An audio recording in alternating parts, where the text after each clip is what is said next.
Great. Thanks for the intro, Karen, and welcome everyone. Thanks for being here. I am, as you might hear, recovering from a cold/flu situation. So if I need to take a coughing break, I will mute myself. But I'm really excited to be talking about doing philosophy online and the possibilities online education can present to us as people who are doing philosophy online. And I kind of sectioned the next 10 minutes into first starting off talking about my experience of transitioning to online teaching, what that was like, some of the challenges and opportunities it presented, some strategies that have been helpful for me, and kind of ending with a couple of examples and a question maybe for all of us to think about as a group. So before we get started, I would love for you all, if possible, I'd love to see your faces. It's always nice while we're in a community together online. And if you're unable to put your cameras on, no worries. But if you can, I'd love to see everybody.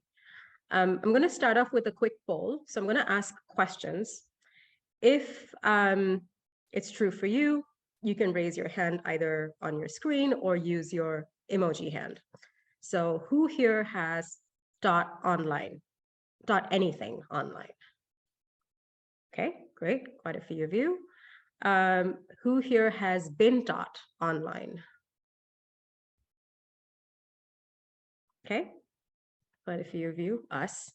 Who here has specifically had an opportunity to teach philosophy online? Okay, quite a few of you. Who here has had some wins while you've taught online? Okay. Who here has had some less than ideal classes when you've taught online? Yeah. Who here has some strategies that they could potentially share when we get into our discussion? Okay. Who here would like some strategies? Okay, great. So just to get a sense of who's in the room and the kinds of experiences we're coming from, and what hopefully we can take away something tangible and new, or like a strategy or a new way of thinking about teaching online. So we'll see how the next hour goes. So I transitioned to online teaching, like I'm sure most of the educators in the world, when the pandemic hit in 2020. And I will be really transparent and honest and say that I was not excited about the shift at all. And a large part of the reason was because I saw so much value in the community of philosophical inquiry that's built in person, in a room where everyone's sitting on the carpet, on the circle, and everyone's involved. Like, there is an energy that I thought could not be replicated if you were going to transition to doing this online. But here we are with the pandemic, not having too much of a choice and just having to wing it and see how things went online and having to adapt as we went along. So I, at the time, was the philosopher in residence at a school in Seattle, where I was working with kindergarten through 5th grade. And the kindergarten and 1st grade teachers were really brutally honest and kind and said, well, I'm not sure we can do philosophy online. But, once at the time we thought it was going to be a few months. Well, when the next school year starts, we'll do philosophy again.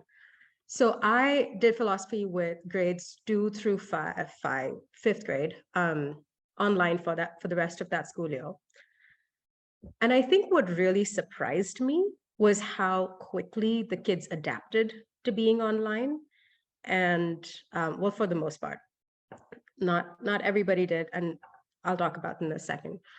And I was really worried that the community of inquiry in some way would get diluted or it wouldn't feel the same. And yes, it wasn't exactly the same, but the kids who were showing up for philosophy were just as excited to be doing philosophy online as they were when they were meeting to do philosophy in person. So that being said, over the past few years, I've been pretty much exclusively been teaching online. I haven't been teaching in person at all. Part of the reason is because I moved out of Seattle, so all of the classes I do now are online. All of the workshops and professional development I do is also pretty much mostly online. And I've seen that there are several things that work while I'm doing stuff online and stuff that doesn't work. So like really quickly, just summarizing some of the things that I've noticed. I think one of the pros is the flexibility of doing stuff online. You can have people take breaks when they need to, be in different locations, meet across time zones. And that kind of flexibility, I think, is really great and difficult to replicate if you're trying to do something in person. From my end, there are also, as a facilitator or somebody who's organizing a space or an event, there are fewer logistics involved, right? I don't have to think of where are we going to do this? How are we going to get there?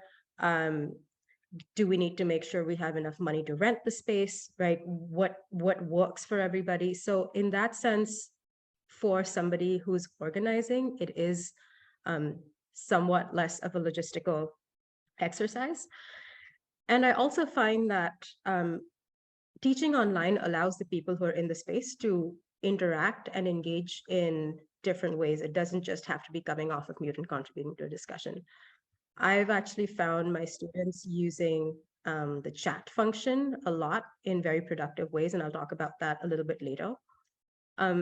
So there have been ways in which I've made online philosophy teaching actually really productive and work for me and the students that I work with.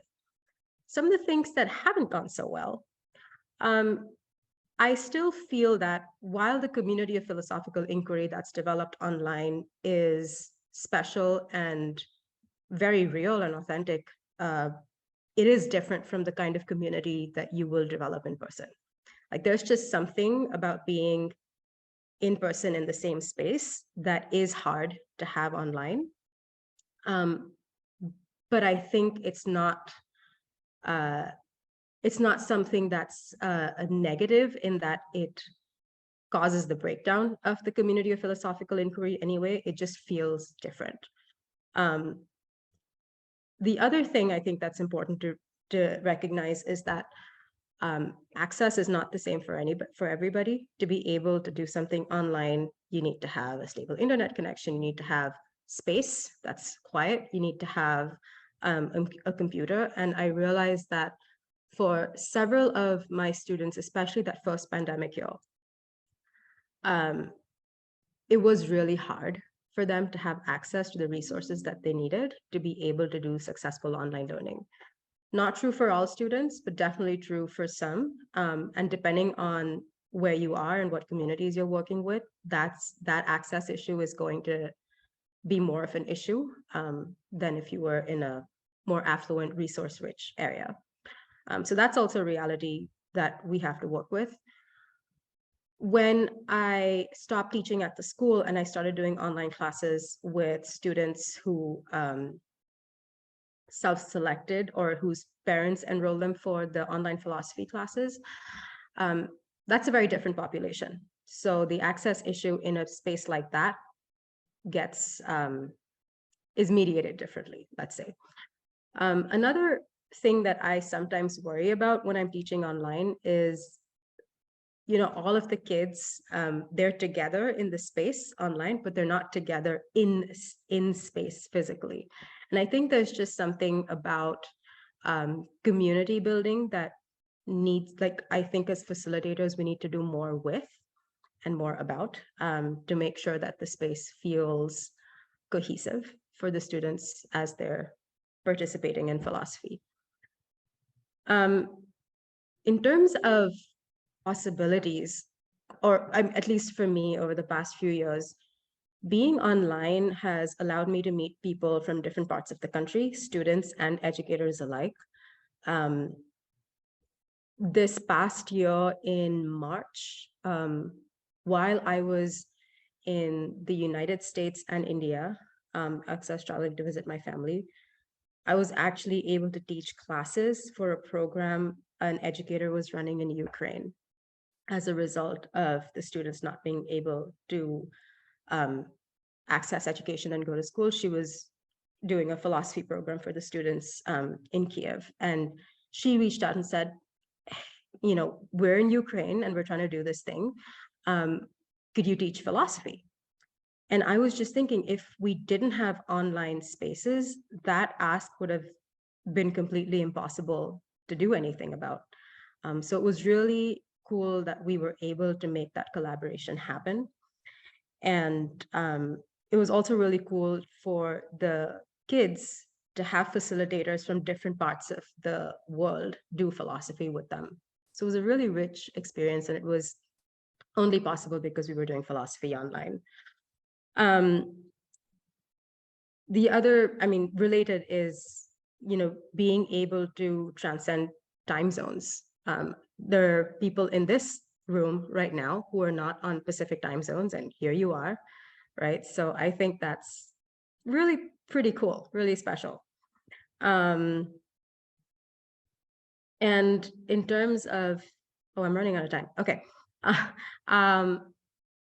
I guess the question that I would really like us to, or let's just say the question that I've really wondered about and I'd like to pose for all of us as a group to think through is, to me, the most important thing of doing philosophy with young people is to create a really robust community of philosophical inquiry where everyone can show up and be vulnerable and authentic and ask questions and feel seen and heard. Is it possible to replicate that online? That's a question that I sit with a lot.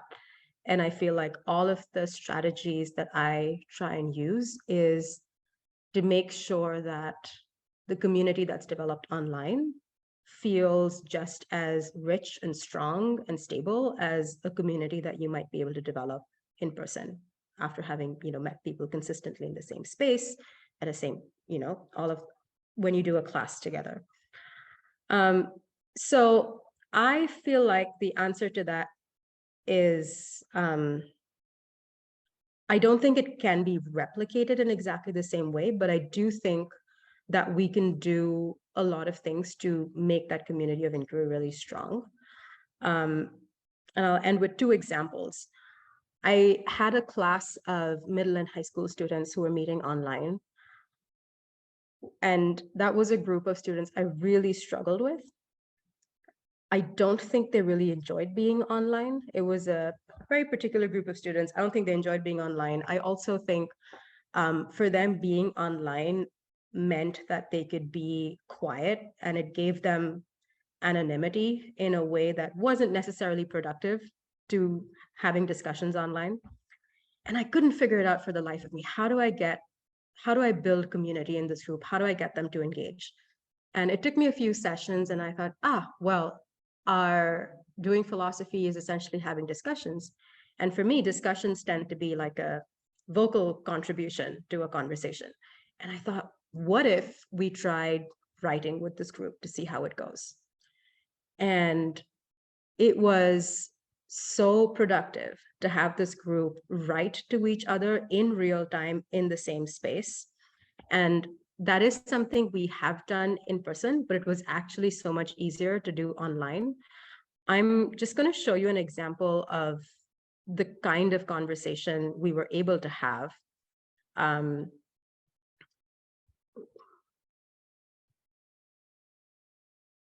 Which we were not able to do while we were trying to have discussions. So I used a Jamboard, which is a really simple tool that you can use on Google. And the question that we settled on discussing in that class was, can you ever fully recover after a loss? And I'll just give you a minute to just read some of the responses on here.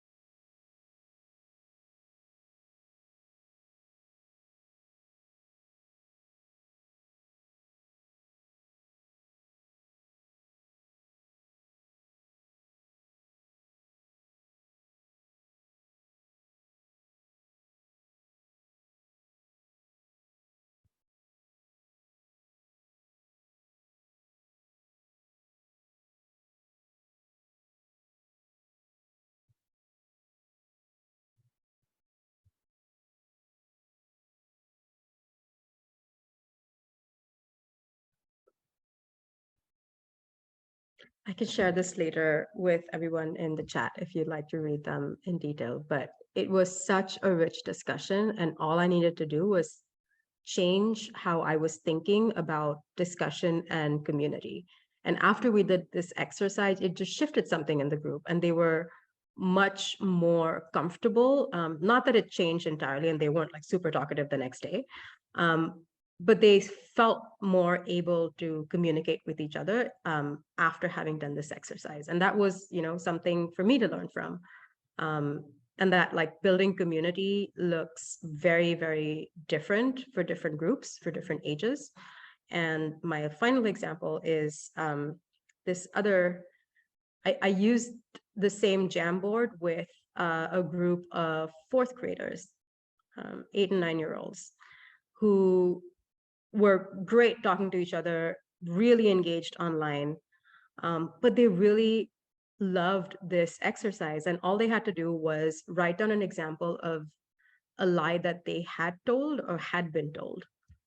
And this is their Jamboard.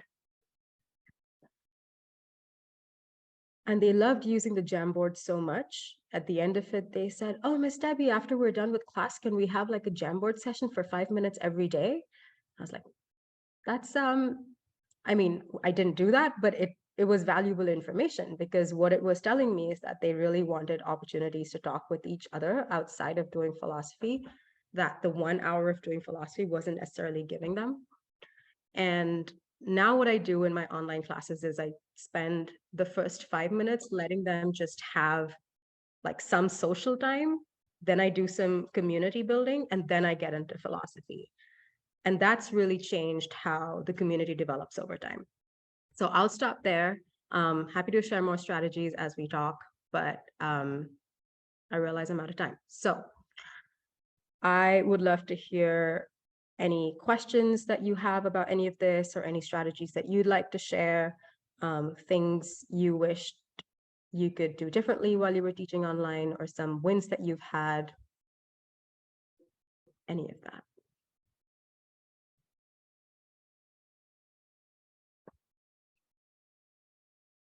Vanessa?